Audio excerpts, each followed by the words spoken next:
Alright, so let's talk about free fall motion.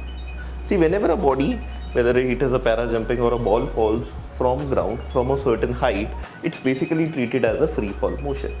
So when I see a free fall motion in this particular scenario, what do I see in this regard is a very simple thing, that the body is moving towards ground and the only force acting on the body in this case is gravity. So whether it is this guy without a parachute or whether it is this ball, both of them feel only one single force, which is gravity. Now if under gravity they all move, then first thing over here in any free fall motion that we take into account is that we ignore air drag. So that means any friction which is basically imposed by air is basically ignored in this process.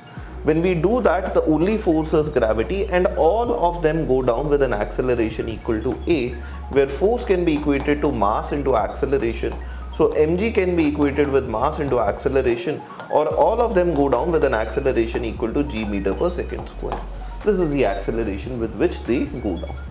If they go down with this sort of acceleration, the value of g over here is actually calculated as 9.8 meter per second square, which is sometimes approximated equal to 10 meter per second square.